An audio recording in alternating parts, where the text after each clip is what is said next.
¿Cómo estás? Bien, flaco. Bien, Ricardo. ¿Cómo estás? ¿Cómo están Bien. ustedes? Todavía soy flaco, me podés decir flaco. Sí, te A pesar, dije. a Bueno, pesar de la cuarentena, a pesar de la cuarentena todavía estoy flaco. y lo primero que salió fue flaco. Yo,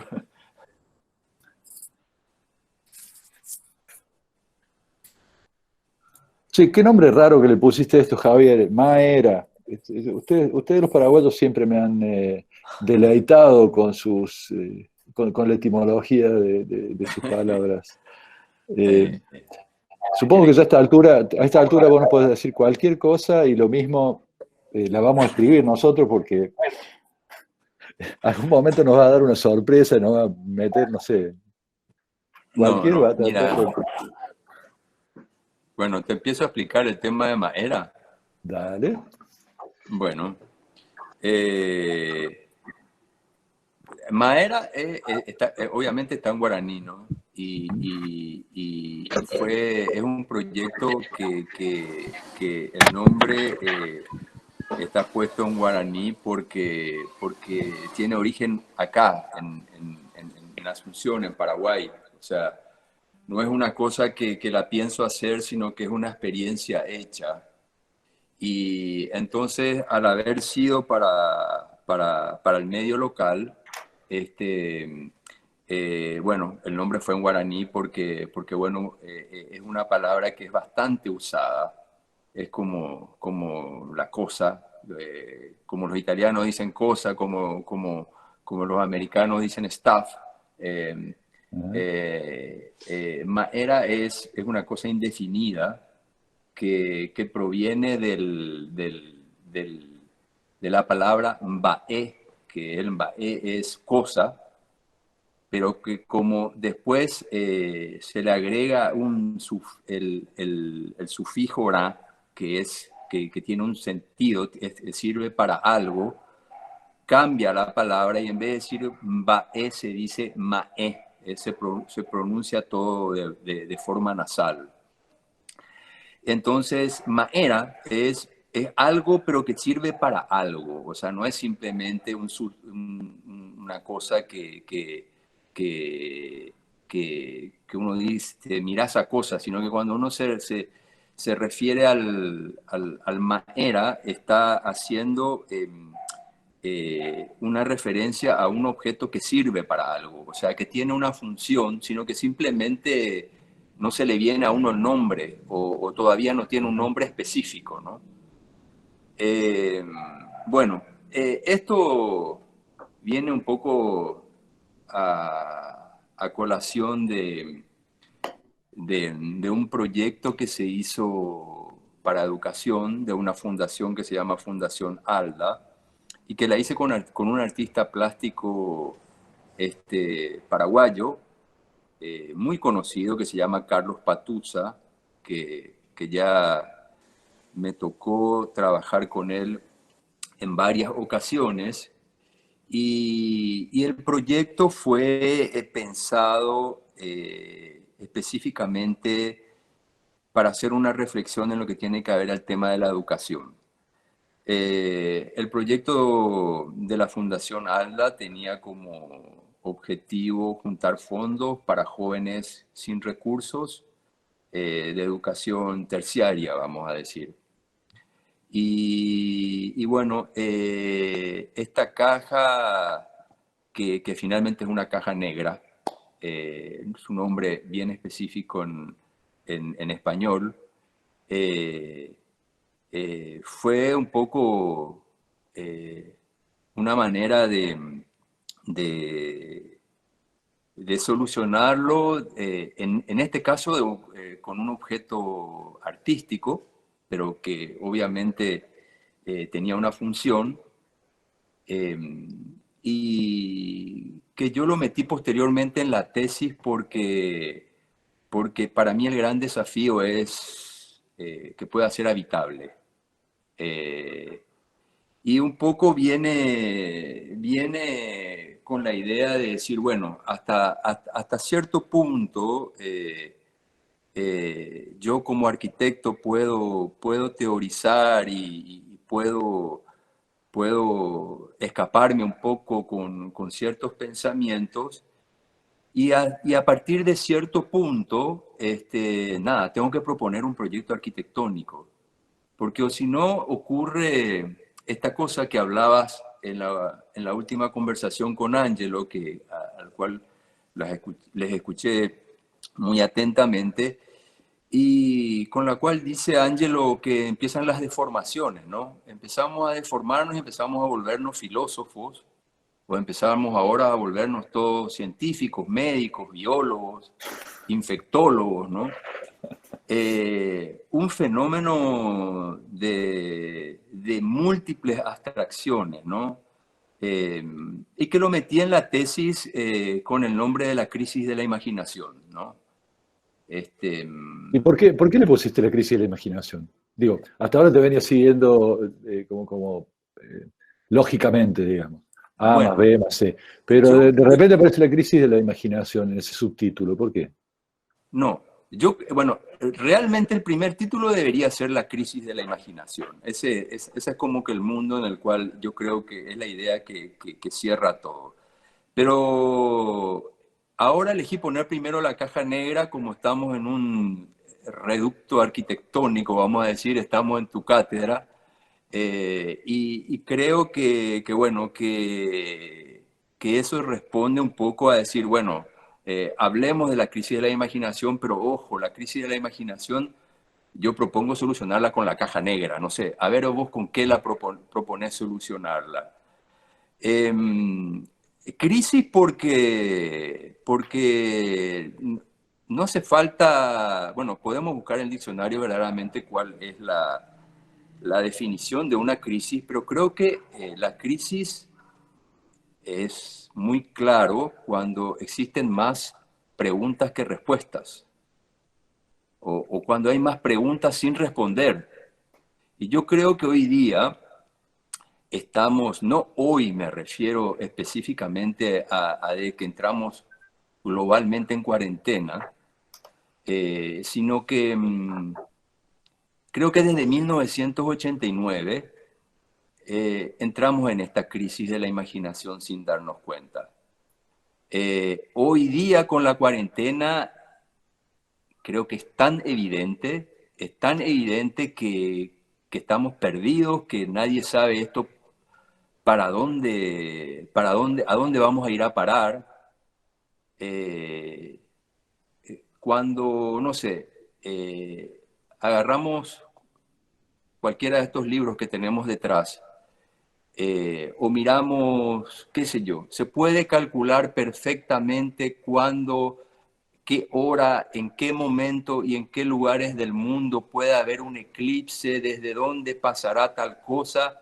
Y hoy día no podemos calcular hasta cuándo vamos a estar encerrados, por ejemplo.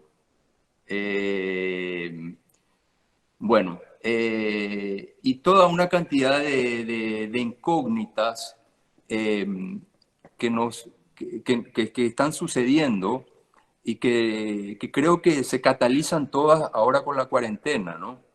Pero creo que la crisis de la imaginación ya la comenzamos hace un buen tiempo. Creo que vamos a atravesar un buen periodo de crisis de la imaginación.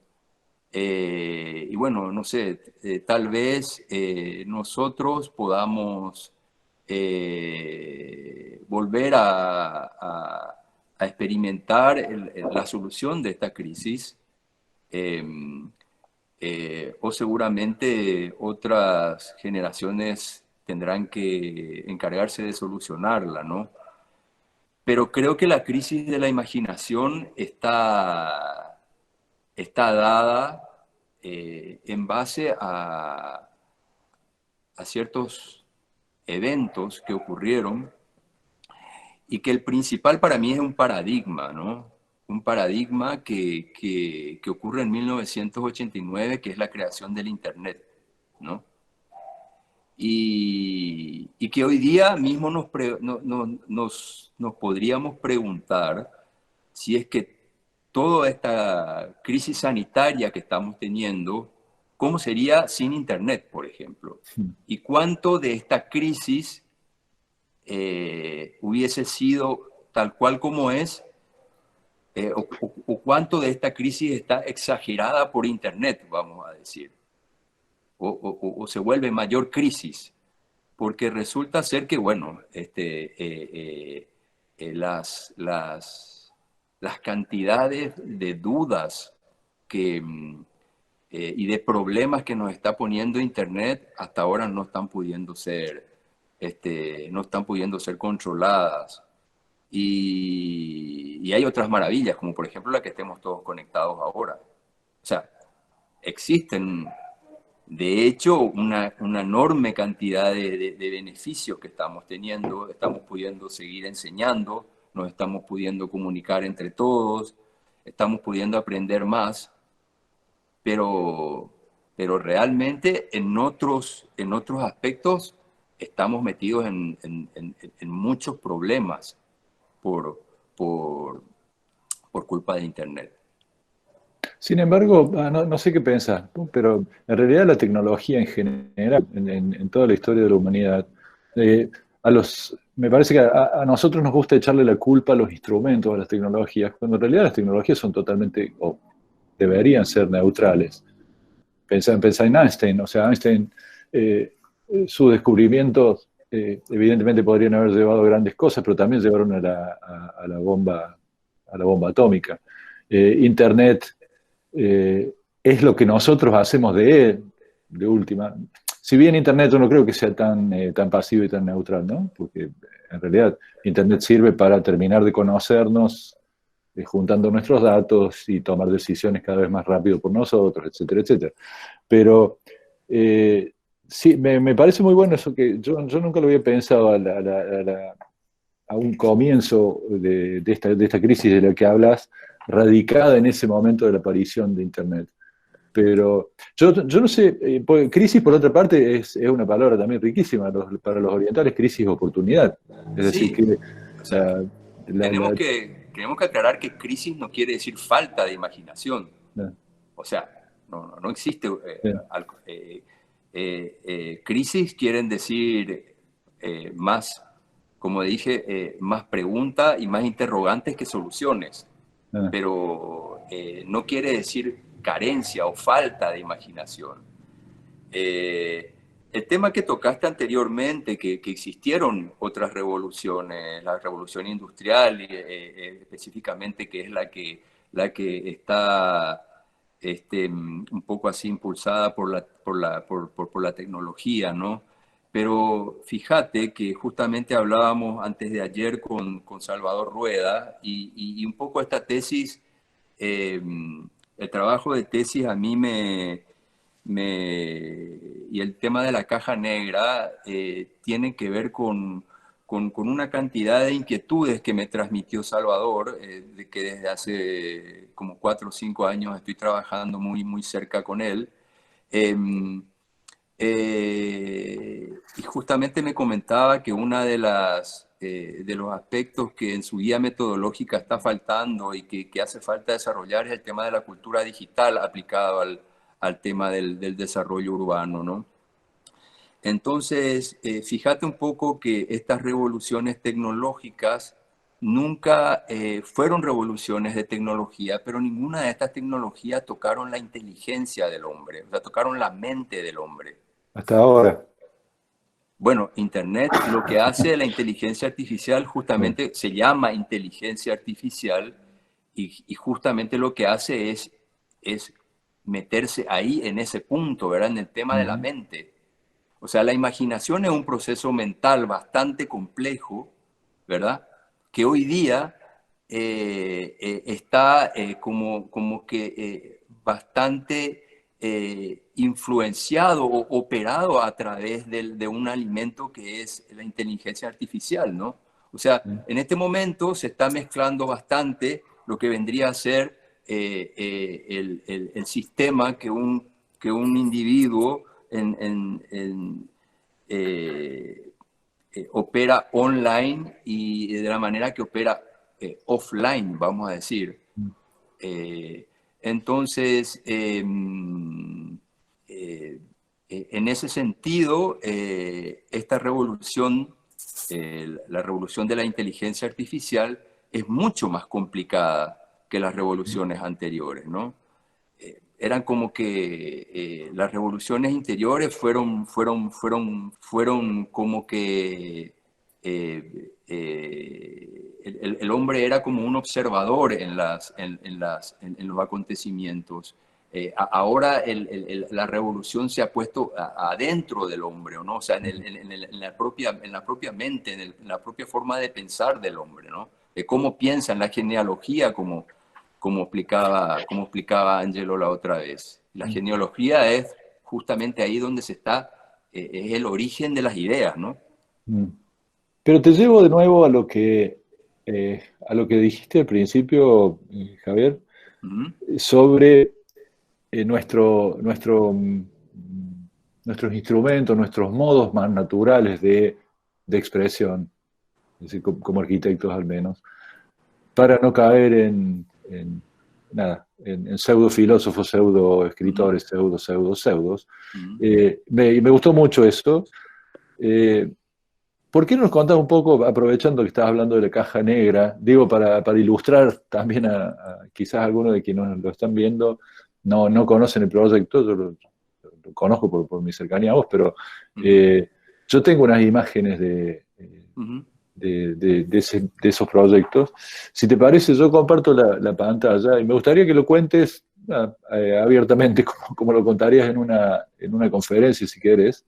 Y después retomamos, o si salta algo en el medio, lo Claro. charlamos. Pero voy a compartir la pantalla. Bueno, bueno, nace justamente de ahí de donde uno empieza a encontrar problemas en, o, o interrogantes en todas las cosas que uno venía haciendo, ¿no? Eh, esta, y justamente una de las cosas que no comenté a propósito de esta imagen, que tiene que ver mucho con la cultura de una familia, de un pueblo originario de Paraguay, un poco toda esta cosa también nace de un pensamiento que Rafa Iglesias, al cual lo conocías perfectamente, ¿no? Había una frase que él la repetía mucho y sabes que nos visitó mucho y charlamos mucho con él, en donde él dice que aquí la historia es breve, que somos más geográficos que históricos, ¿no? Cuando los paraguayos solemos referirnos a las cosas, siempre tratamos de encontrarle también un nombre en guaraní y eso no es simplemente poético, ¿no? Sino que hay veces que realmente le encontramos un significado mucho más profundo. Y tiene que ver un poco con este tema de que realmente, si Rafa decía que... Hay algo que yo no estoy de acuerdo con esta frase de Rafa, que dice que acá la historia es breve. Justamente ahí está la clave, ¿verdad? Porque yo no sé si Rafa se refería a que la historia acá es breve, porque generalmente la historia, esto te invitaría a que lo charlemos después para no mezclar tanto, tiene que ver un poco con la educación, ya que todo este proyecto se basa y reflexiona bastante en la educación. Acá la historia es breve, yo no estoy de acuerdo con eso, que acá la historia es breve, decía, porque este, generalmente educamos a que la historia comienza con la llegada de los españoles, o la historia de la arquitectura, eh, en los libros de historia de la arquitectura latinoamericana comienza con la colonia o con todas las ciudades que empezaron a construir los españoles, ¿no? Mientras tanto, sabemos que la historia no es breve. La historia comienza hace 12.000 años cuando los pueblos originarios empiezan a poblar toda nuestra región, ¿no? Esa es una cuestión que nosotros no la podemos obviar. porque, bueno, tenemos la lengua y tenemos toda la geografía, o bastante geografía, que está nombrada en un idioma, en este caso guaraní. Y los paraguayos tenemos esta forma de entender el significado de la geografía, creo que con mucha mayor ventaja que otros. Es ahí cuando también Ángelo se refería, que le preguntaba un poco a Solano algunas cosas de algunos nombres, por ejemplo, cuando él toca el tema de Añangabaú, que es ahí en el centro de San Paulo, ¿verdad? Añangabaú, que básicamente es un nombre tupí, pero como sabemos que la familia tupí guaraní eran una misma, que se dividieron. Realmente para nosotros en guaraní es bastante familiar entender que es Añangabaú, y que no solamente Añangabaú es un nombre puesto en un idioma nativo, ¿no? Entonces es ahí donde yo no estoy de acuerdo que acá la historia es breve, porque la historia ya comienza para nosotros con esto, 12.000 años antes que lleguen los españoles. Y, este, y entonces yo no diría que nosotros somos geográficos, ¿no? Yo diría que nosotros no es que somos menos históricos, somos súper geográficos, ¿no?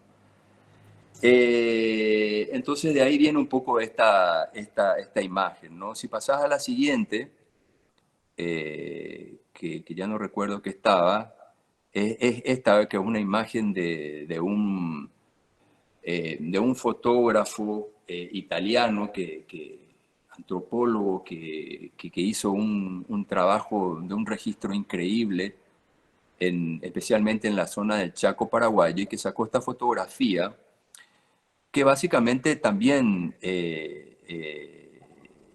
para mí es bastante significativa de cuál es el paisaje en Paraguay, y que tiene que ver justamente con el nombre Paraguay, ¿no? Que quiere decir agua que va al mar, ¿no? Entonces, esta imagen un poco no solamente es representativa del punto de vista biofísico, sino que también poéticamente el nombre de Paraguay es, es, encuentra una imagen perfecta, ¿no? Y el nombre sigue siendo también geográfico, ¿no? O sea, tiene que ver con elementos de la geografía, agua que va al mar, ¿no? Después, no sé si tenemos otra imagen, Flaco, o María, no sé quiénes están. No, a mí me dejaron a cargo de esto, por lo menos. A vos te dejaron a cargo de esto. Y bueno, para venir a esta, que es la caja negra, que un poco tiene que ver un poco con todo el pensamiento, con toda una cantidad de información, que tiene mucho que ver con las cajas negras que conocemos como dispositivo de seguridad de registro de los vuelos de los aviones, ¿verdad? Pero que significa un poco, bueno, el centro que se ve ahí tiene que ver un poco con mi casa, con mi estudio, y un poco el resto es toda otra cantidad de información que está alrededor. Este dibujo ahora tenía que ver mucho con esto de quedarte en casa, ¿no? Y la siguiente responde un poco a este dibujo. Son toda la enorme cantidad de proyectos construidos y no construidos que uno lo va haciendo. Se pueden ver pequeños croquis rojos que van subrayando el croquis, la matriz original, un poco para ir mostrando que toda esta maraña, esta caja negra, está hecho con una cantidad de información, y está hecho con toda una colección de proyectos construidos y no construidos que son los que vinimos haciendo, ¿no? En todos estos proyectos que vinimos haciendo, yo encontré en cierto momento, me pasó sin darme cuenta, un proyecto particular, ¿no? que es el proyecto de la Casa Oscura. El proyecto de la Casa Oscura es, y creo que está en otra imagen para que la gente pueda recordar, es un proyecto que hicimos para una directora de cine, y creo que este proyecto es bastante interesante, aunque haya sido uno de los proyectos de menor presupuesto que hayamos hecho, ¿verdad? Porque básicamente, como muchos otros, este fue un proyecto que se contó con muy poco presupuesto. Para la obra que se ve ahí, había $20.000. Este, entonces,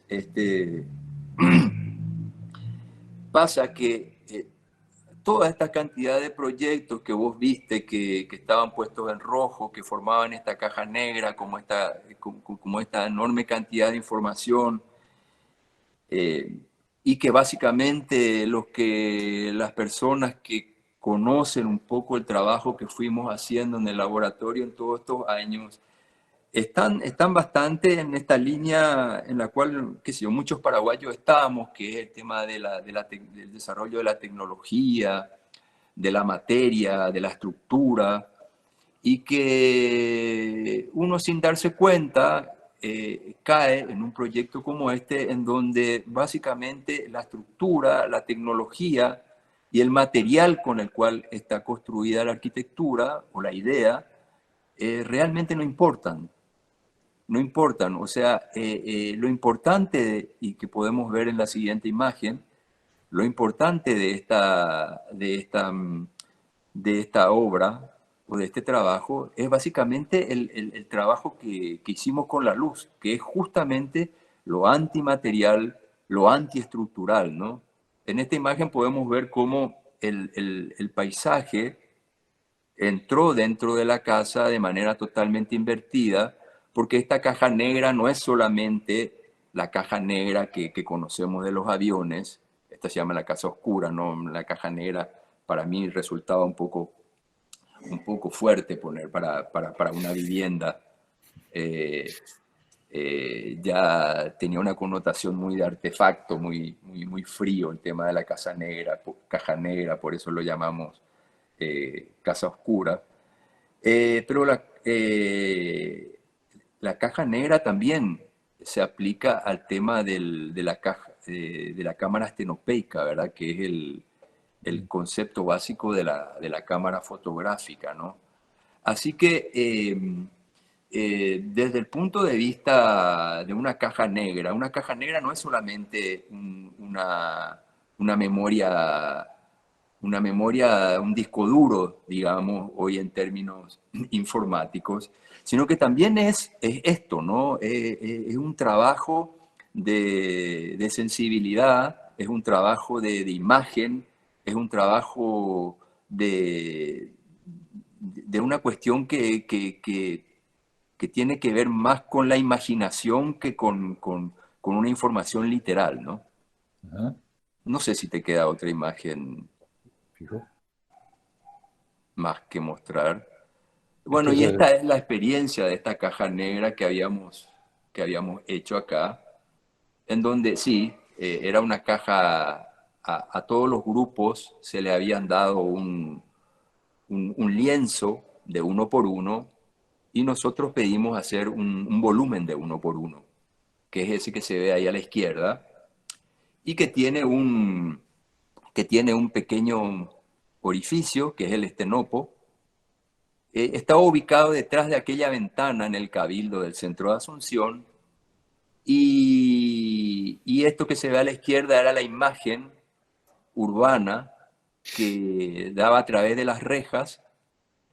Pero esta máquina no era solamente, no funcionaba solamente como una máquina, como una caja, como la casa oscura, que simplemente metía la imagen, sino que esta caja también tenía una trampa, ¿verdad?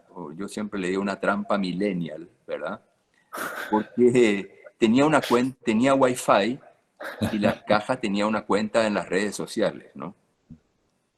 Entonces, la siguiente imagen eh, planteaba una... Bueno, pone la siguiente imagen, es la caja un poco vista por fuera, que fue hecha por Carlos Patusa, toda hecha con material reciclado, hicimos con madera que íbamos juntando de la calle, de la basura, y que para conservarla utilizamos esta técnica japonesa de quemar la madera de manera que o sea, que tenía también esto fue construido así para que se pueda pensarla de manera también un poco una reflexión ambiental a la cosa, y para que pueda resistir básicamente la intemperie, ya que la idea de que esta caja pueda ser un equipamiento urbano, que es realmente el proyecto que no está construido y que es el proyecto que yo planteo en la tesis. O sea,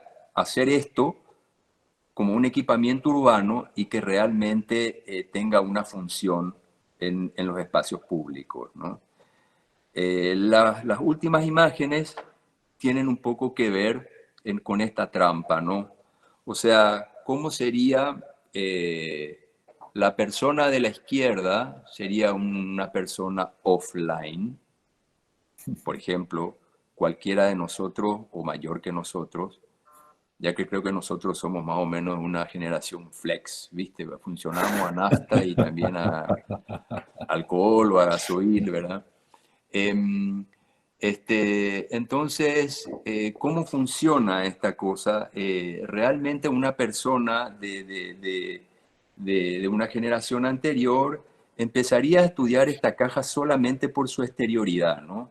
La textura, cómo está construida, las proporciones, toda esta educación cultural especializada para algunos que nos dieron en historia del arte, o en cualquier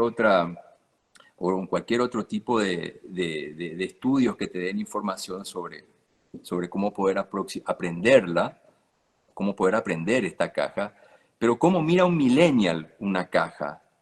Y un millennial, que es el que está a la derecha, no la mira directamente, siempre la mira a través de su dispositivo. O sea, una vez que se encuentra con un objeto como este, lo primero que hace seguramente será sacar una fotografía, ¿verdad? O filmarla. Y posteriormente, después de sacar la fotografía o filmarla, eh, estará enviando a alguien esta información, en vivo o no, o posteándola. ¿Y qué pasa? Cuando esta persona mira su dispositivo, que es lo primero que hace, encuentra que esta caja te invita para conectarte a su Wi-Fi. O sea, vos no vas a consumir tu saldo. Y también te invita a ver si querés ser su amigo, ¿verdad? Tiene cuenta en Facebook, tiene su propio Instagram. Este, y cuando vos caes en eso, te das cuenta que te puedes conectar con el mundo, ¿no? Entonces, se producen acá estos dos mundos, que un poco, si imaginariamente nos damos cuenta, una persona de una generación anterior se queda solamente con la caja vista por afuera y la otra persona la puede ver por adentro. Esta caja que nosotros hicimos, el Maerapitú el que estaba construido en el Cabildo, no solamente tenía una cuenta de Facebook o de Instagram, sino que transmitía en directo, ¿verdad? Streaming, y transmitía lo que estaba viendo ella, que era esa imagen de las rejas que se veía a la derecha, ¿no? La imagen anterior. O sea, y esa imagen era la propia imagen de la ciudad. O sea, era una trampa porque realmente las personas que se metían en Internet básicamente a escaparse del espacio urbano, esta caja de vuelta las volvía a meter dentro del espacio urbano. O sea, lo que estaba transmitiendo era el estar ahí en la calle, en la plaza, ¿no? Entonces, bueno, era simplemente potencialmente una de las ideas que podía tener. Y Y la idea era que estas dos personas puedan ver una que hacía, aprender una de la otra, ¿no?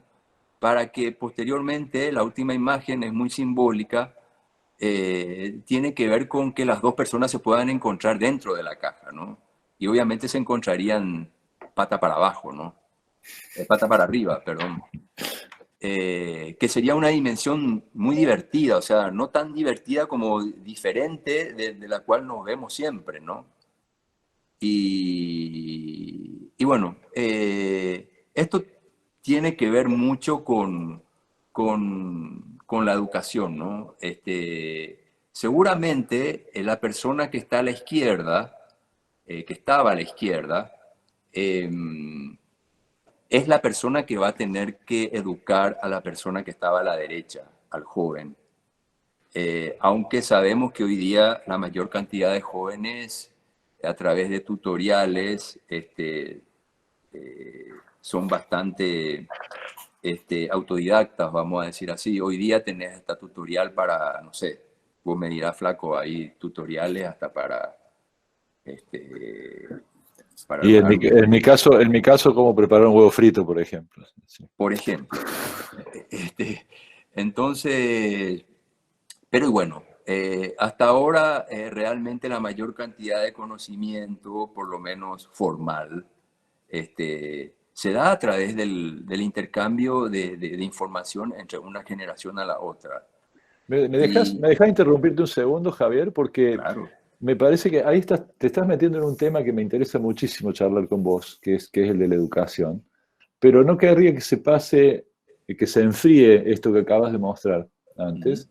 Voy a dejar de compartir la pantalla para sí, hacerlo un poco más, más humano, dentro de lo posible. Ok.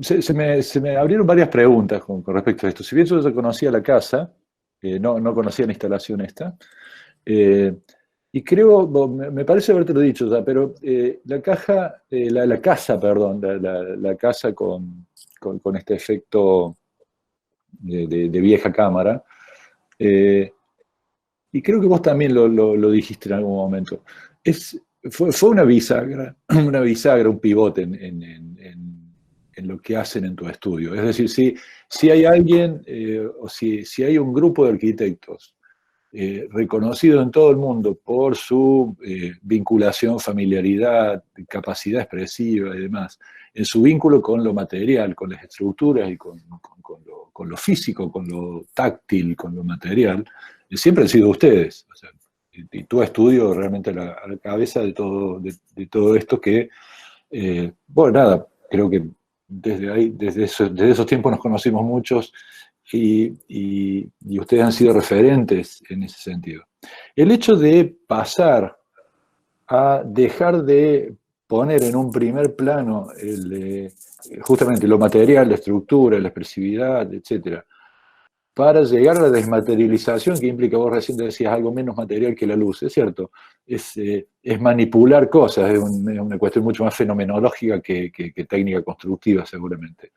Y esto no lo tome como la famosa pregunta del periodista, ¿y ustedes de ahora en adelante van a hacer esto? No se trata de eso. Simplemente es una cierta curiosidad, porque muchas veces me pregunté, me pregunté desde hace mucho tiempo, cuando alguien ya tiene tan afianzada y tan bien llevada una cierta práctica, como es el caso de ustedes, eh, ¿no hay momentos en los que sentías que, che, bueno, pero ¿y ahora con qué sigo? ¿Cómo me puedo seguir superando? Porque en realidad esto excede, me parece que llega un momento en el que excede lo que uno mismo quiere decir para ya empezar a decir un poco más porque la gente espera un poco más de eso.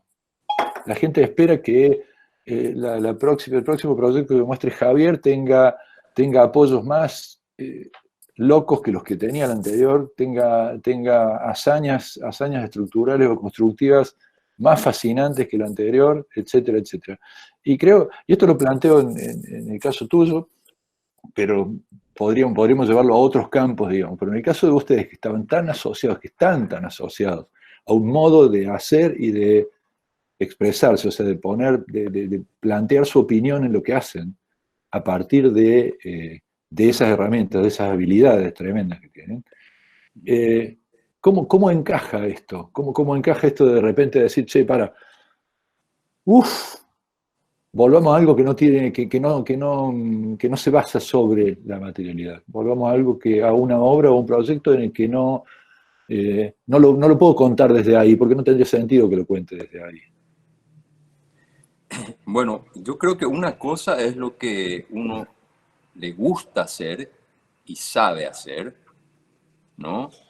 Eh, y otra cosa, y a eso inmediatamente viene una cuestión autocrítica, ¿no? O sea, siempre me vienen esta frase de Octavio Paz como que para ser moderno una de las primeras condiciones es es que uno debe ser autocrítico, ¿no? Es, es preguntarnos si realmente lo que estamos haciendo realmente sirve. O sea, llegar a poner la Capilla del Vaticano en un solo punto de apoyo, bueno,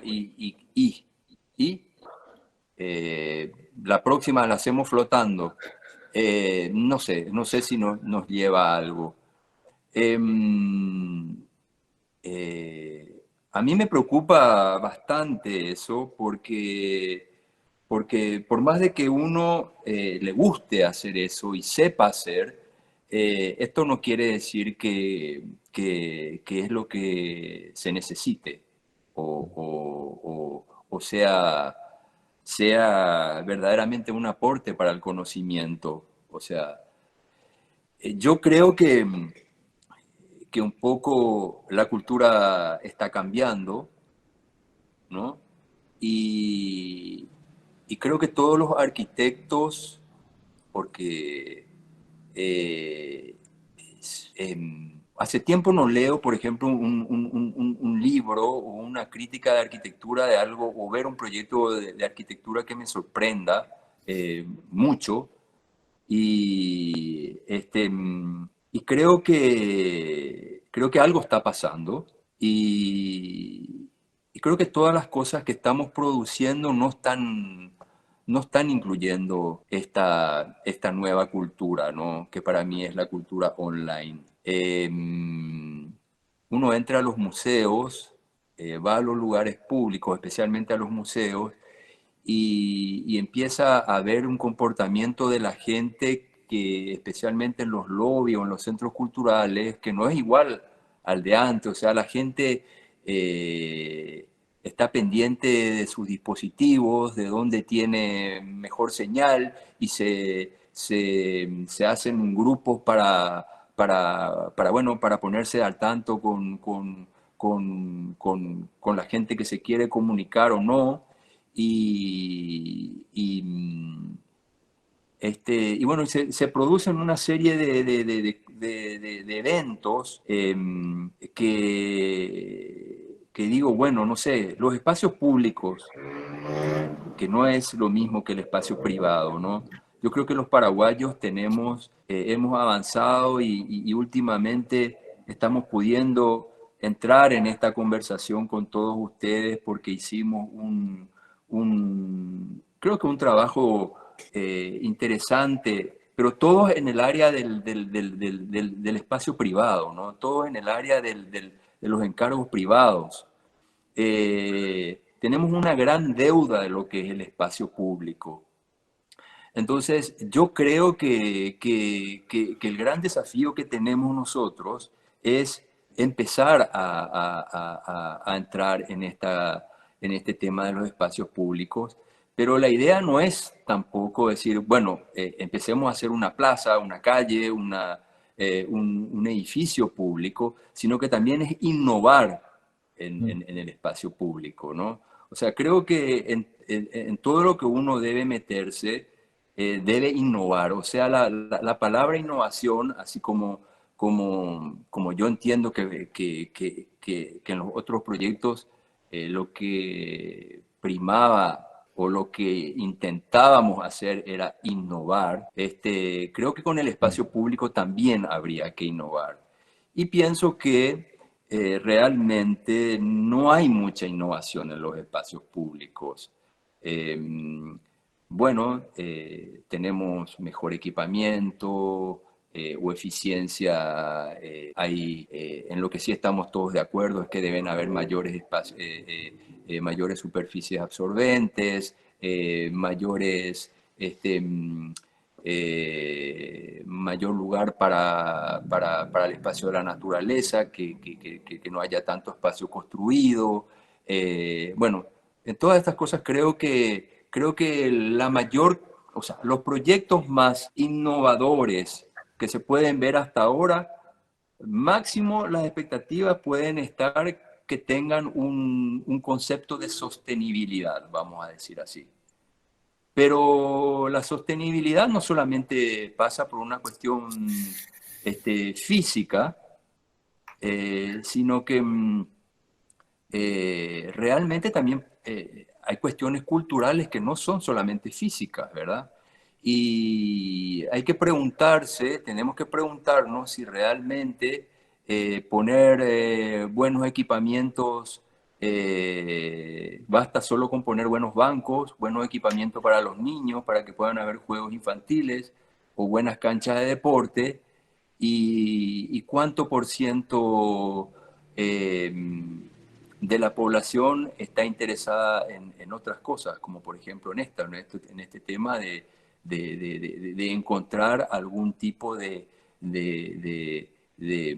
desarrollar el tema de la cultura online, ¿no? O sea, y creo que ahí es donde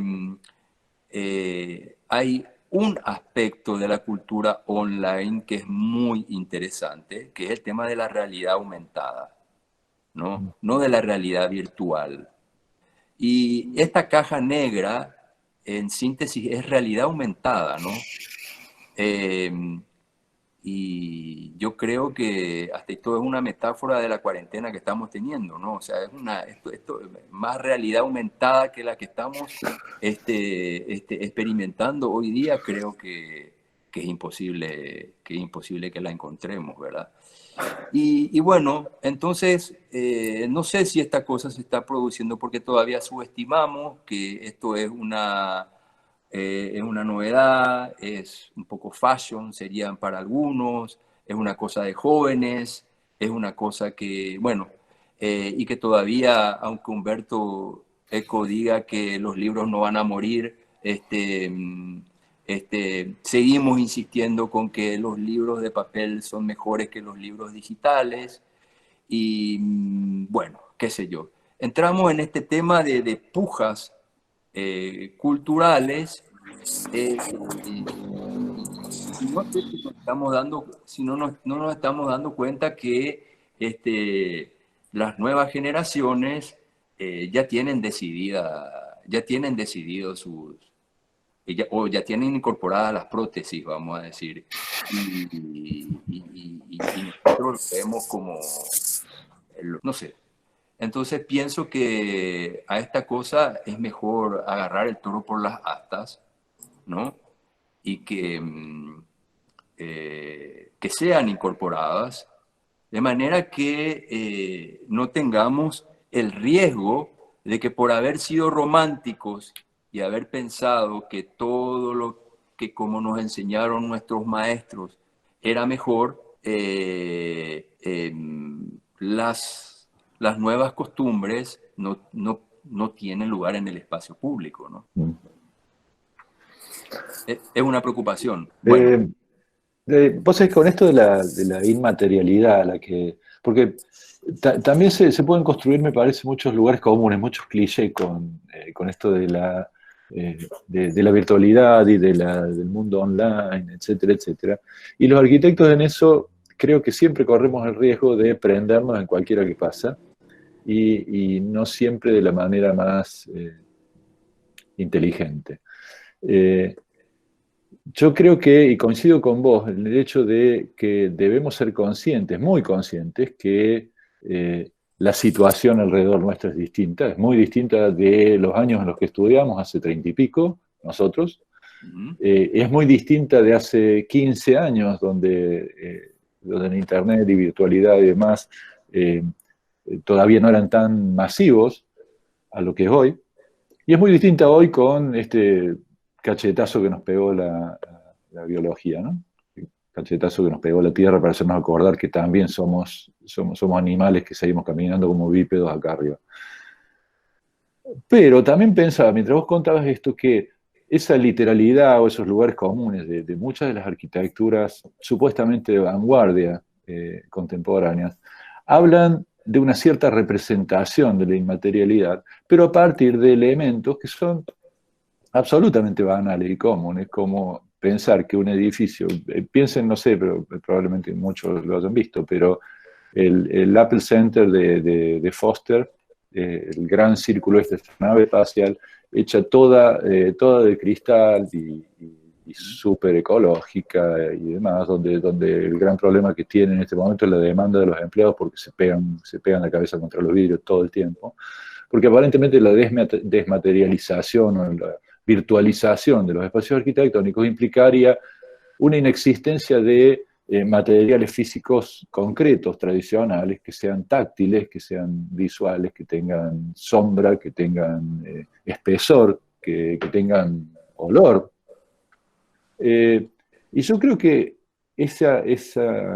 toda esta redada hacia una supuesta inmaterialidad en la arquitectura corre ese riesgo de que en realidad todavía no tenemos, o sea, si bien la realidad aumentada, coincido con vos, creo que es una cosa maravillosa, que muchas de las herramientas que tenemos a mano hoy en día pueden trascender, sobre todo en la comunicación. Todavía no hay herramientas que hagan que yo pueda ir al baño virtualmente o que yo pueda dormir virtualmente todavía, ¿no? Quizás dormir sí, pero ir al baño va a ser bastante más complicado, comer ni hablar. Entonces, digo, en el fondo, y yo creo que por eso la arquitectura de alguna manera siempre fue tan conservadora entre las artes, porque como seres biológicos tenemos miles de años en la Tierra con las mismas necesidades. Es decir, yo voy al baño hoy de la misma manera que iba un Homo sapiens, ¿no? Entonces, esa contradicción entre lo físico necesario, material, y una virtualidad que la arquitectura hoy todavía no tiene herramientas para manejar, porque son herramientas intermedias de las que disponemos, no herramientas finales para la construcción. Me parece que probablemente, al menos para mí, la pregunta de lo que contabas vos, porque me fascina particularmente el tema, me encanta poderlo escuchar de vos, y también me deja un montón de dudas en ese sentido. No sé, estoy tirando una pregunta, no estoy tirando ninguna afirmación ni respuesta. Creo que tendríamos que acordar que ni el mundo material es imposible que desaparezca. Prescindir del mundo material es imposible. Ahora, que uno prime sobre el otro, seguramente ocurrirá, ¿no? Seguramente el virtual con el tiempo tendrá mayor participación, pero el escenario y el dispositivo y la materia y el irse y el desplazar el desplazarse de un lado al otro es una cuestión que va a ser imposible que no ocurra, ¿verdad? Pero una cuestión, un tema así que mientras podamos acordar eso, creo que los arquitectos tenemos que siempre estar preocupados o siempre tenemos que estar tranquilos que siempre vamos a tener cosas para construir, ¿no? Por otro lado, tocaste un tema que para mí es muy sensible, es muy importante, que es el tema, bueno, no sé, hablaste de un edificio súper ecológico, por ejemplo, ¿verdad? O sea, vendido como claro, súper ecológico. o sea, ¿cuál es un edificio súper ecológico? O sea, un edificio que está certificado LEED hoy. O sea, ese es el tema de las especializaciones, ¿no? Que creo que es otro de los problemas de la crisis de la imaginación, ¿no? Mm. El mundo tiene cada vez tan información, este Big Data que estamos del cual hablamos, ¿verdad? Eh, eh, que únicamente se ha decidido que realmente tenemos que ser todos especialistas para poder abarcar esta cosa, ¿verdad? Justamente Angelo se refería en la última conferencia contigo que un poco el trabajo de un arquitecto es un poco vibrar, él decía, vibrar entre todas las disciplinas y no entrar a profundizar en una, porque si no empieza a ser una deformación para terminar finalmente haciendo arquitectura, ¿no? Y yo creo que de eso es una cuestión que eh, no estamos yendo, ¿verdad? El tema de las especializaciones, ¿verdad? Vos te darás cuenta que hoy día para tener un encargo y sobre todo encargos importantes, este, te piden una lista de especialistas de la cual vos solo, por más de que seas una persona muy capaz, no podrías acceder por sí solo, porque necesitas una enorme cantidad de especialistas. Pero no sé si te piden un especialista creativo. El creativo nunca es un especialista.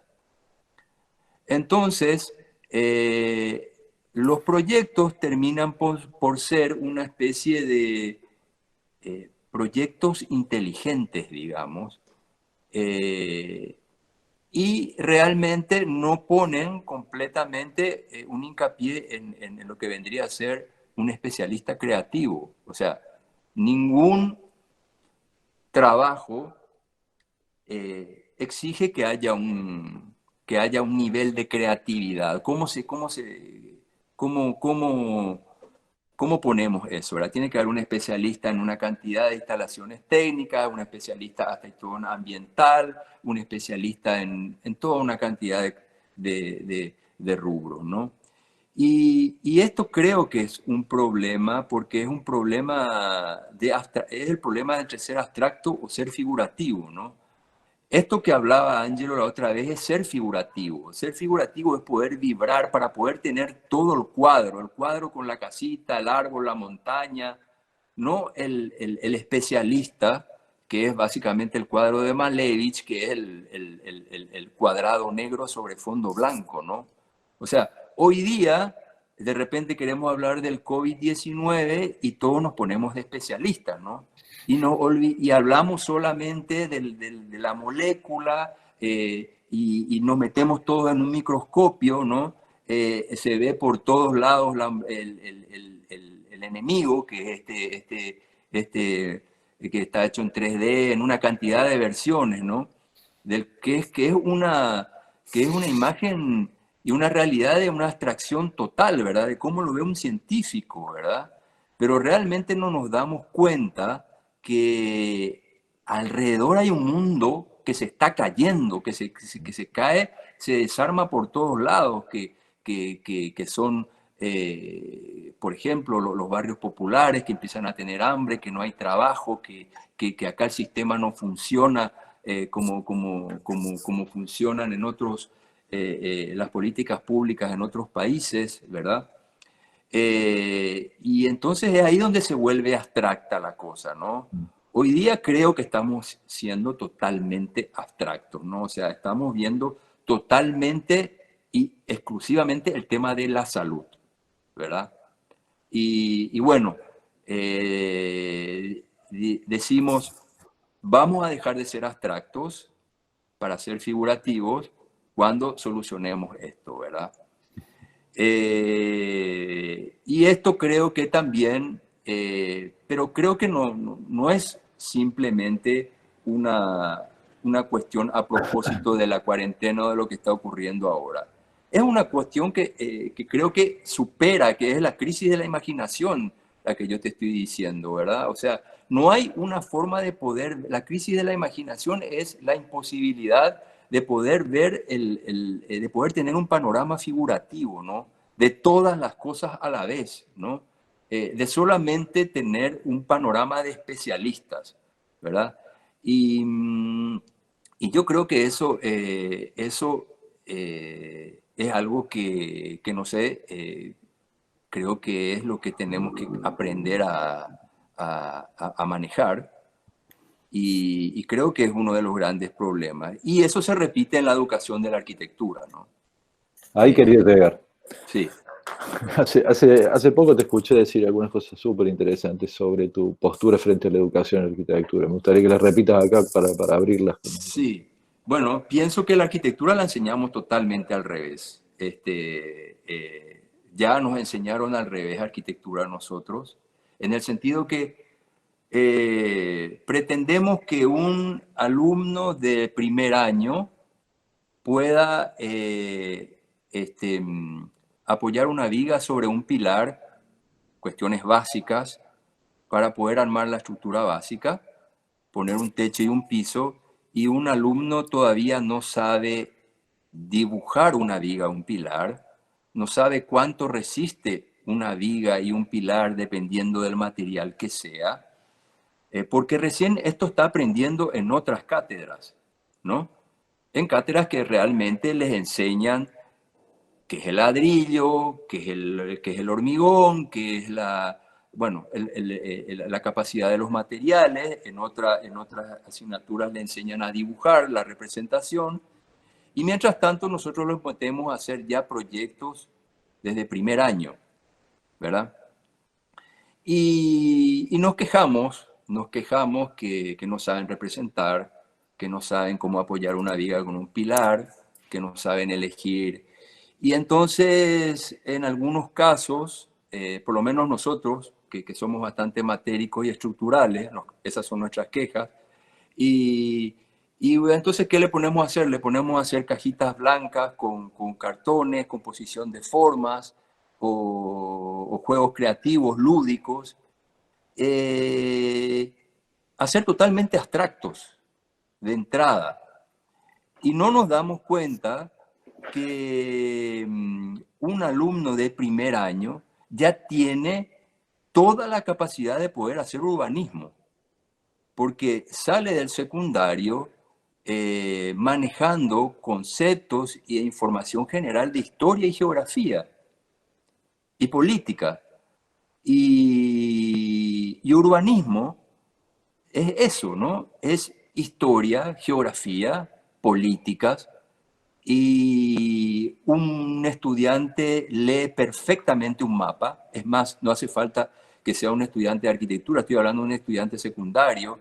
Una persona, a ver, hoy día con Internet, para que veamos la revolución que hace Internet, hace que todos nos manejemos y lleguemos a ciertos lugares a través de Google Maps. Hoy día todo el mundo lee un mapa, todo el mundo lee un mapa urbano. O sea, hay un entrenamiento natural que son la materia y la base para poder hacer urbanismo, ¿no? O sea, cualquiera lee un mapa de una ciudad y no cualquiera puede leer el plano de una casa para hacer. Y cualquiera sabe un poco más de historia, de geografía de una ciudad que historia de la arquitectura, ¿no?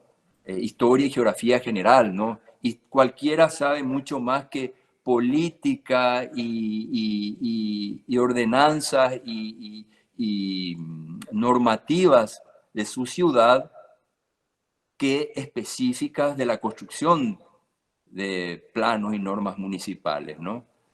Entonces, y es también un poco el tema de primero enseñar cuál es la máquina general que estamos pensando, o sea, cuál es la máquina que vamos a hacer y para qué va a servir la máquina, que el brazo de palanca, el tornillo o la tuerca de esa máquina, que es la arquitectura, ¿no? Y hacemos al revés, o sea, primero somos abstractos, enseñamos a diseñar la tuerca, enseñamos la arquitectura, Y en los últimos años, ahí recién decimos, ¿sabes qué? Esta arquitectura, esta tuerca que vinimos diseñando todos estos años, ahora tenemos que ponerla o pensar que esto tiene que estar en una máquina. Entonces, no sé si esto es pensar como el huevo o la gallina, cuál vino primero, ¿no? Pero para mí, sin duda, primero hay que estudiar la ciudad y después hay que estudiar la arquitectura. Y otra vez, al final, terminamos, hasta y todo en los cursos de especialización, estudiando solamente entre arquitectos, que para mí es otro problema. Y yo pienso que en los últimos años de arquitectura hay que abrirlo, ¿verdad? En los últimos años de arquitectura realmente hay que estudiar y hay que abrirlo con otras disciplinas, ¿verdad? Hay que poder estudiarlo con un economista, con un publicista, con un sociólogo, con el que sea. Porque entre arquitectos un poco nos gusta escuchar lo que vamos a decir. Y estamos dando vueltas siempre sobre el mismo tema, ¿no? Esto hace que hoy día sea muy evidente que realmente los arquitectos no seamos muy convidados a participar en las mesas de reuniones, ¿no? Y así tenemos sorprendentemente outsiders, como por ejemplo Salvador Rueda, que en mi caso realmente me sorprendió y me creo que agrega muchos perfiles mucho más interesantes que los clásicos urbanistas formados desde la arquitectura, ¿no? Y creo que así también hay otros jefes de desarrollo urbano en otros países, como creo que también en Nueva York es una mujer la que está al frente de todo esto, que no precisamente son arquitectos, ¿no? Y peor todavía el tema de la especialización, que en muchas escuelas dividimos los urbanistas contra los en uno y en los arquitectos en otro, ¿verdad? Y hoy día tenemos no solamente este problema de la educación, de qué se enseña primero, si arquitectura o urbanismo, sino que tenemos los especialistas urbanistas, ¿no? Que posteriormente, cuando todos tenemos que empujar y acordar para construir cosas en las ciudades, encontramos una gran resistencia, ¿verdad? Porque básicamente los arquitectos diseñamos solamente objetos, ¿verdad? Que apenas tienen que ver con su entorno inmediato y no pensamos y somos subestimados porque no pensamos en cosas mucho más esenciales y profundas como por ejemplo pueden ser la ciudad. Este para mí es un gran problema instalado. A mí me quedó clarísimo, espero que todos lo hayan entendido también de esa manera, o mejor inclusive, pero el hecho de, la analogía que hiciste con la máquina y la tuerca me parece clarísima, que durante 3 o 4 años de la carrera estemos trabajando sobre tuercas, arandelas, tornillos y demás, y todavía no sepamos para qué, o qué sentido va a tener esa máquina que vamos a construir. Me parece fundamental. Evidentemente suena un poco utópico dentro de las estructuras académicas actuales, pero me parece que tampoco es tan imposible de irlo ensayando. También comparto con vos que la especialización de la que hablabas primero en la obra y ahora en la escuela hace a que la transdisciplina que estás pidiendo para los últimos años, en la que se incorporen otros, cosa que coincido y me parece súper interesante, sea ya complicada como transdisciplina dentro mismo de la profesión, dentro mismo de nuestra disciplina, quien enseña instalaciones o enseña arquitectura legal o enseña estructuras o demás, ni hablar la mala reputación que parece que tiene urbanismo dentro de tu escuela, que piensan de que cada uno está diseñando un modelo. Es decir, que lo peor de todo esto es que parece que les estamos, o estamos tratando de construir arquitectos que aprendan a hacer 5 tipos de tuercas distintos sin saber todavía cuál es la máquina, y que lleguen al final y se vayan sin saber cuál es la máquina, pensando en que a lo mejor eran 5 o 6 máquinas las que había que armar. Cuando en realidad lo que tenemos por delante me parece que es una cosa muy clara, muy común, que es trabajar para un mejor hábitat para la gente, sin ninguna duda. Entonces, todo el resto queda difuminado o fragmentado en las versiones parciales de la cosa, ¿no? En esto, o sea, comparto, Javier, y por otra parte me encantó que lo contaras porque te lo había escuchado y ahora escucharlo de nuevo me reforzó un poco más. Me parece una mirada más que interesante para las escuelas y para lo que se nos viene también de las escuelas, ¿no? Yo no quiero abusar mucho más creo que ya vamos tu por las 2 tiempo. horas. Lo que sí me gustaría es que, insisto, hasta ahora no se han animado, pero que si alguien quiere hacer una pregunta, aprovechando que lo tenemos a Javier, la verdad que es un lujo tenerlo acá. Si alguien quiere aprovechar para hacer alguna pregunta, simplemente abre el micrófono, ponga su cámara si quiere y la puede hacer como si estuviéramos en una charla.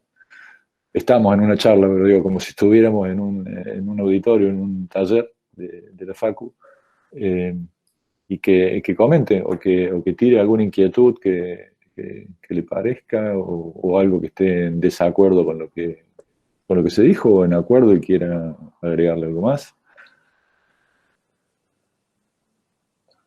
Parece que no soy muy convocatorio para este tipo de cosas, Javier. No. No es eso. No es lo mío, ¿no? Las preguntas después del post parece que Sí. es un tema pendiente luego en este tema de las teleconferencias, ¿no? Sí. Porque, bueno, nosotros nos estamos dando cuenta, ¿verdad? Pero seguramente hay una enorme cantidad de preguntas y comentarios que estarán también circulando en el grupo. Así que, bueno, este es el mundo que yo digo que es tan difícil de explicar y que tiene mucho más interrogantes que O respuestas, sea, ¿no? asumamos que en este caso estamos adentro de la caja negra y por fuera se está moviendo toda la verdadera savia de esto, ¿no? Así mismo, así mismo. Sí. Bueno, si no hay preguntas, ¿cómo? Podría, Ok, no sé si me buenísimo. escuchan. Adelante. ¿Rosana? ¿Puede ser? Sí, yo no aparezco en la cámara porque no estoy muy para aparecer, pero bueno, lo conozco a Javier y me interesó mucho el tema que tocó, principalmente porque en estas discusiones que están habiendo, el espacio que se plantea un espacio mucho más físico que el que él está colocando aquí y dentro de esta discusión interesantísima, ¿no? Y como soy docente también habíamos hablado con los alumnos sobre cómo se repiensa de alguna forma y si es posible poder hablar sobre esto a través del espacio virtual. Entonces se me ocurrió un poco esa idea de los cosmopolitas domésticos que hablaba un pensador Echeverría, de poder volver o imaginar cómo sería ese espacio virtual que estamos viviendo todos, ¿no? Y sin también la necesidad de la polémica de entrar a pensar muy filosóficamente, pero me interesó mucho de poder colocar en pauta este momento, esta idea de lo virtual como posibilidad de pensar un otro espacio que es evidente, ¿no? O sea, antes se pensaba esto y cuando él lo coloca uno dice, qué locura, hablaba desde el teléfono, desde una conexión a internet muy tímida todavía, cuando hoy el espacio es totalmente así, ¿no? Y donde tal vez incluso nuestras propias conexiones a este tipo de encuentros es de alguna forma bastante escenográfico y bastante artificial, pero que podría ser también repensado como una especie de espacio arquitectónico virtual, ¿no? O como una especie de caja negra. Bueno, era más una reflexión la que quería colocar aquí. Y bueno, un saludo a los dos. Gracias. Gracias a vos, Rosana. Muy interesante. Muy interesante. Sí, Rosana es súper... Rosana vive en Brasilia, ¿no? Es docente en Brasilia. Y hay una cuestión también muy importante, o sea, algo que me viene a la cabeza cuando ella comenta un poco esto. Pero si nosotros este espacio virtual solamente creemos que es una cuestión que está a cargo de la tecnología, nosotros vamos a quedarnos sin trabajo, Ricardo. O sea que si queremos seguir sobreviviendo, más vale que le encontremos a esto una vuelta, porque si no, bueno, nos vamos a una casa de electrodomésticos y compramos la arquitectura, ¿no? Y yo creo que, bueno... No, pero nos queda por proyectar. A eso sí me resisto, ¿no? Nos quedan por proyectar la escenografía que van a aparecer siempre a todas las cámaras, aunque también eso obviamente que va a ser virtual. Bueno, parece que alguien estaba queriendo entrar en la... Sí, hay un chat, ahí en el chat apareció Leandro, ¿puede ser? Sí, estoy acá. Leandro, te escuchamos. Sí, también un poco como lo anterior, no estoy presentable, pero bueno. No, solamente, bueno, agradecer esta conversación que están teniendo, muy interesante. No conocía a Javier Corbalán, sí su obra, pero no personalmente, y me parece unas reflexiones muy ricas. Y tal vez un poco una reflexión que ayer escuchaba también en otra de estas videoconferencias, que hablan un poco de lo público y lo privado, que tal vez deberíamos empezar a hablar de algún espacio intermedio, algún gradiente que haya entre lo público y lo privado. Y tal vez otra cosa que se me ocurría como de muchas veces dejar de pensar como arquitectos y empezar a pensarnos como parte de la sociedad. Creo que eso siempre nos pasa de hablarnos entre arquitectos, y por eso tal vez no somos escuchados, porque nos creemos como que no estamos dentro de la sociedad. Pero un poco eso, lo de hablar de esos espacios intermedios que por ahí son necesarios, y más en estos momentos, por ahí nos damos cuenta. Sí, Leandro, me parece buenísimas las dos reflexiones. Si me permitís que... Javier, hago un comentario sobre lo primero que dijo Leandro, en cuanto a la aparición de un nuevo espacio intermedio, o algo así, entre el público y el privado, al que supuestamente estamos más habituados a reconocer. Yo sigo bastante a Byung-Chul Han como pensador contemporáneo, si quiere, y en realidad uno de sus ataques más frontales en prácticamente todos sus ensayos es a que en realidad el espacio privado desapareció hace mucho tiempo, mucho más allá de que nosotros como arquitectos, de acuerdo a nuestra concepción de lo que es un espacio, o sea, una dimensión física fácilmente definible por ancho, alto y altura, la concepción del espacio privado desaparece desde el momento en que ya las redes están absolutamente metidas en toda nuestra vida y nosotros navegamos por esas redes, sabiéndolo o no, conscientemente o inconscientemente. Es decir que me parece que la pregunta dentro de este ámbito de la virtualidad o de los medios que avanzan bastante más rápido de los que uno puede llegar a asimilarlo, está en cómo recuperar el privado, o sea, el ambiente privado o el ser yo y el tener determinados límites, lo que Han dice, la negatividad necesaria. Es decir, como seres humanos, si pasamos a ser figuras transparentes dentro de este mare magnum de medios, y se nos acaba la posibilidad de poderlo limitar, poderlo franquear en algún determinado momento, pasa a ser un gran problema. Y pasa a ser un gran problema para la definición del hombre como tal, del ser humano como tal.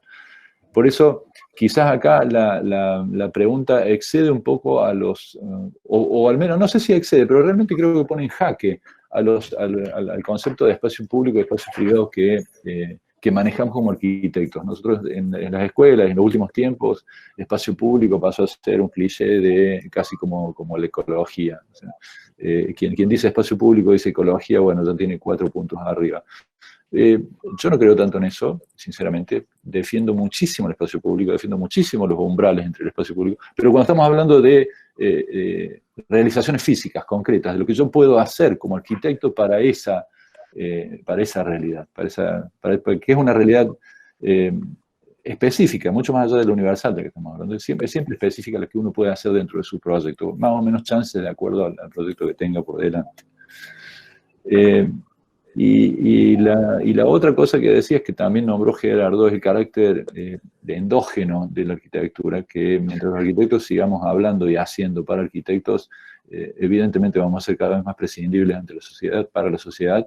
Eso lo vengo sosteniendo hace mucho tiempo. Me parece que eso debería habernos preocupado hace 30 o 40 años para no llegar al punto en que llegamos hoy. En definitiva, esto de tener un eco, es como cuando uno va a pedir un consejo. Uno va a pedir un consejo muchas veces porque lo que quiere es que le reaseguren lo que ya había pensado. Cuando uno va a mostrar una obra de arquitectura a colegas, en realidad lo que busca es la reafirmación de lo que está haciendo.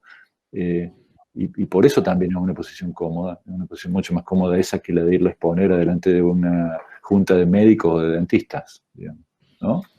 Lo que empobrece, evidentemente toda endogamia termina empobreciendo y matando las células originales. Pero bueno, no me quiero ir.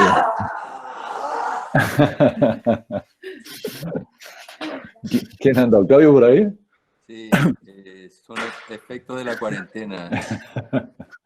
Sí. Mira,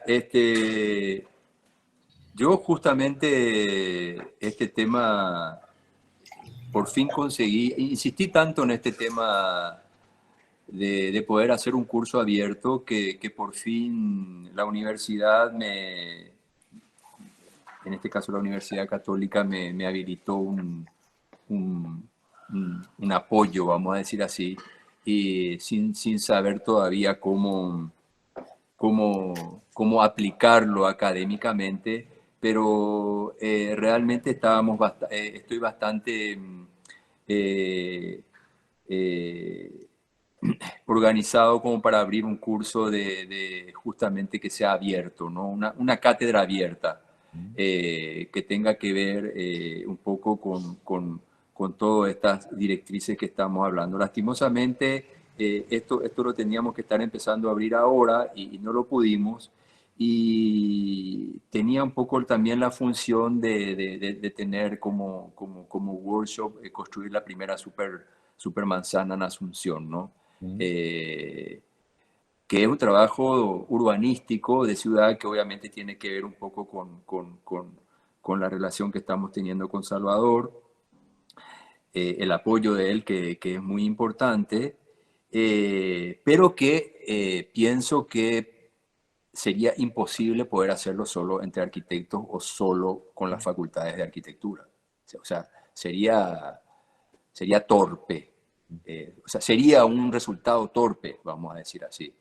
Creo que para realmente construir un proyecto urbano, vamos a decir, sobre el centro histórico de Asunción, que un poco tiene que ver con la cátedra abierta, y construir una primera supermanzana única y exclusivamente se puede dar a través de una cátedra abierta. Y que tal vez lo más conflictivo de todo, desde el punto de vista académico, es que no solamente debería estar abierto para gente con grado universitario, ¿no? Porque hay mucha gente que no tiene grado universitario y que sabemos que que tiene conocimientos y que es mucho más hábil en cuestiones bueno, por ejemplo, de organizaciones vecinales y de toda una cantidad de cosas que van un poco fuera del ámbito erudito o del ámbito científico, ¿no? Entonces, todas esas dimensiones son imposibles de abarcarlas si uno no piensa en una cátedra abierta, ¿no? Y bueno, pero nosotros seguimos, no nosotros digo, la mayoría, seguimos pensando que una ciudad la vamos a solucionar solamente con, con, con historias, con modelos internacionales, con libros que tenemos detrás nuestros en la biblioteca. Y hay una cuestión, hay todo un mundo que no está documentado, que nosotros somos incapaces de poder leerlo, ¿no? Y nada. esa es la cuestión. Sí, no sabía esto de que me dijiste de la cátedra abierta, me parece buenísimo. Sí, Ojalá que lo puedas retomar. estaba totalmente encaminada y esta cosa, bueno, nos sorprendió. Te cuento, yo estaba, como sabes, todos tenemos amigos médicos y uno tiene informaciones que van y vienen. Cuando a mí me llega la información de que en 5 o en 6 días íbamos a parar totalmente, apenas me doy cuenta, fueron 6 minutos. O sea,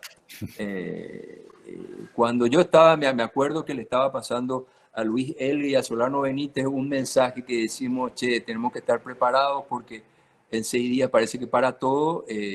No sé, no tardó 15 minutos que sacaron un decreto y ya estaba todo parado. Ahora estamos viendo la forma de poder abrir esta cátedra abierta a través de esta dinámica, pero se está haciendo difícil, ¿no? Porque la idea de interacción era mucho mayor, era el desafío bastante grande, ya traer a gente de diferentes áreas. Pero bueno, estamos con el equipo tratando de poder rearmar esta cosa porque esto viene para largo, ¿no? Y realmente no queremos desaprovechar esta oportunidad. Bueno, te deseo lo mejor de las suertes en eso. Gracias, Fran. Gracias. Y Gracias. contá como siempre para lo que quieras, para lo que sea. Ahora sí, me parece que llegamos al momento de cierre. Agradeciéndote infinitamente tu tiempo, tu predisposición y habernos regalado esta charla. Espero que nos veamos pronto de nuevo físicamente y nos podamos abrazar, porque la verdad es que nos gusta abrazarnos.